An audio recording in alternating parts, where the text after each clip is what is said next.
দেখুন, আপনারা জানেন যে তথ্য আপনাদের সামনে আমি তুলে ধরেছি আমার বক্তব্যে। সাউথ 24 পরগনাতে 123%, মুর্শিদাবাদে আধার স্যাচুরেশন 121%, কুচবিহারেও 121%। এরকম প্রত্যেকটি জেলা, এখানে আমার কাছে প্রায় 1, 2, 3, 4, 5, 6, 7, 8, 9, 10, 11, 12, 13, 14, 15, 16, 17, 18, 19 খানা জেলার তথ্য আছে যেখানে আধার স্যাচুরেশন দেখা যাচ্ছে মোর দেন 100%। আপাতত যা দেখতে পাচ্ছি আমি, সর্বাধিক সাউথ 24 পরগনা।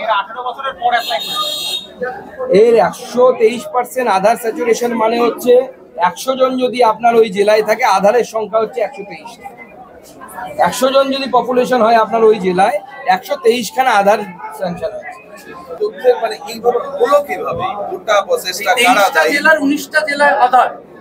দেখুন, যেহেতু রাজ্যের বিভিন্ন সংস্থা, বিশেষ করে বাংলা সহায়তা কেন্দ্রের মাধ্যমে একসময় আধার গণহারে যেভাবে দেয়া হয়েছে, তার ফল আমরা দেখতে পাচ্ছি গণহারে দেওয়ার জন্য।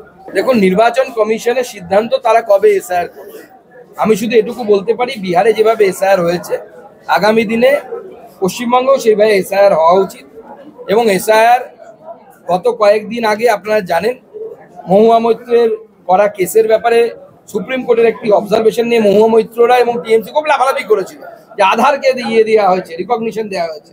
গতকালকেই সমস্ত তথ্য আমরা পেয়েছি, সুপ্রিম কোর্ট পরিষ্কার বলে দিয়েছে যে কিছু রাজনৈতিক দল জোর করে আধারকে সিটিজেনশিপের প্রমাণ হিসেবে দেখাতে চাইছে, অথচ আধারের পেছনেই আধার নিজে বলছে যে আমি সিটিজেনশিপের প্রমাণপত্র নই।